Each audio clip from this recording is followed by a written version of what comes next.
इराणनं अमेरिकन आणि इस्रायली तळांवर जोरदार हल्ला चढवला। कुवेतमधील अली अल सालेम, सौदी अरेबियामधील अल खर्ज आणि संयुक्त अरब अमिरातीमधील अल धाफरा या लष्करी तळांवर इराणकडून ड्रोनद्वारे हल्ले करण्यात आले।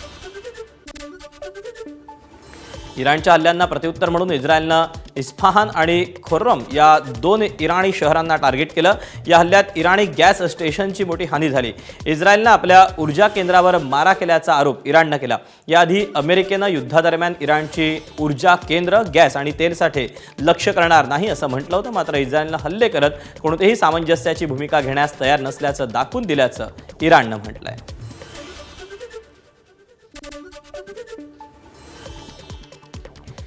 दुसरीकडे इस्रायलकडून इराणमध्ये टार्गेट किलिंग सुरूच आहे। इराणी विद्यापीठातील डॉक्टर सईद शमघाद्री आणि या एव्हिएशन तज्ज्ञाची इस्रायलनं हत्या केली। या युवा शास्त्रज्ञाच्या हत्येमुळे इराणमध्ये खळबळ व्यक्त होते। डॉक्टर सईद हे इलेक्ट्रिकल इंजिनिअरिंग होते। त्यांच्या 2 मुलांसह इस्रायलनं हत्या केली। इस्रायलनं त्यांच्या घरावर हल्ला करत त्यांना मारल्याचं इराणकडून सांगण्यात येत आहे। इस्रायलनं याआधी देखील इराणी अभियंते आणि शास्त्रज्ञ यांना संपवल्याचा आरोप इराणनं केला आहे। इस्रायली सैन्यानं लेबनॉनच्या बैरूतमधील हिजबुल्लाच्या ठिकाणांवर हल्ला केला। काल रात्री बैरूतच्या दक्षिण भागात इस्रायलकडून हे हवाई हल्ले करण्यात आले। हल्ल्याआधी नागरिकांना परिसर रिकामा करण्याचे आदेश देण्यात आले होते। इराणमध्ये लष्कर आणि इस्लामी गणराज्य या शासन व्यवस्थेला पाठिंबा दर्शवण्यासाठी अनेक समर्थकांनी राजधानी तेहरानच्या मुख्य चौकांमध्ये मोठी गर्दी केली होती। देशाच्या विद्यमान व्यवस्थेप्रती आपली निष्ठा आणि लष्करी शक्तीचा अभिमान व्यक्त करण्यासाठी मोठ्या संख्येनं अनेक जण रस्त्यावर उतरले। यावेळी घोषणाबाजी आणि ध्वज हातात घेऊन या समर्थकांनी सरकारला आपला पूर्ण पाठिंबा असल्याचं जाहीर केलं। राजधानी तेहरानचं करज, इलाम आणि सारी यांसारख्या प्रमुख इराणी शहरांमध्ये सरकारच्या समर्थनार्थ नागरिक रस्त्यावर उतरले होते।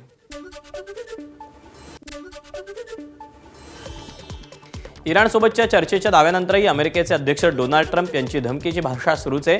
चर्चा निष्फळ झाली तर बॉम्बफेक करू असं त्यांनी म्हटलंय। इराणमध्ये सत्तांतर होईल, व्हेनेझुएलाप्रमाणे इराणमध्ये एक नेता शोधला जाईल असंही त्यांनी म्हटलं। ट्रम्प यांनी यावेळी 15 कलमी कार्यक्रम आणि कराराचा उल्लेख टाळला। इराणनं अणुशस्त्र न बाळगण्यास सहमती दर्शवल्याचं ट्रम्प म्हणाले। मात्र ट्रम्प नेमक्या कोणत्या इराणी नेत्याशी बोलतायत हे नाव मात्र त्यांनी उघड केलं नाही। आम्ही अशा व्यक्तीशी बोलत आहोत ज्याला मी सर्वात आदरणीय आणि खरा नेता मानतो। ते सर्वोच्च नेते नाहीत, त्यांच्याबद्दल कोणीही काहीही ऐकलं नाही असं ट्रम्प यांनी म्हटलंय। मोस्तफा यांच्याबद्दल ते म्हणाले की ते जिवंत आहेत की नाही हे देखील आम्हाला माहीत नाही। ट्रम्प यांना अटी घालण्याचा कोणताही अधिकार नाही असं इराणनं स्पष्ट केलं। इतर देशांच्या माध्यमातून अमेरिकेशी चर्चा सुरू आहे, मात्र अमेरिकेनं आमच्या 2 अटी मानण्यास नकार दिला असं इराणनं म्हटलं। अमेरिकेनं आम्हाला नुकसान भरपाई द्यावी अशी इराणची पहिली मागणी आहे। तसंच अमेरिकेनं आधी आक्रमण केल्याचं कबूल करावं ही दुसरी मागणी इराणनं केली होती। अमेरिकेनं या दोन्ही अटी मानण्यास नकार दिल्याचं इराणचं म्हणणं आहे। इराणला पूर्ण नुकसान भरपाई मिळेपर्यंत युद्ध सुरूच राहील असं इराणी लष्कराचे वरिष्ठ अधिकारी मोहसिन रेझाई यांनी म्हटलंय।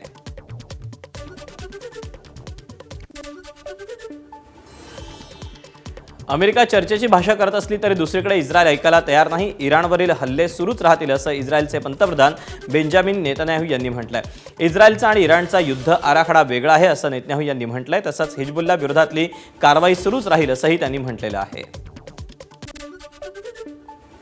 युद्ध थांबवण्याबाबत आणि चर्चा सुरू करण्याबाबत इराणला शेजारी देशांकडून अमेरिकेचा निरोप मिळाला असं इराणच्या परराष्ट्र मंत्रालयानं म्हटलं। विशेष म्हणजे या चर्चेत पाकिस्तान पुढाकार घेत असल्याची माहिती आहे। पाकिस्तानची राजधानी इस्लामाबादेत याच आठवड्यात इराण आणि अमेरिका यांच्या अधिकाऱ्यांची बैठक होण्याची शक्यता आहे।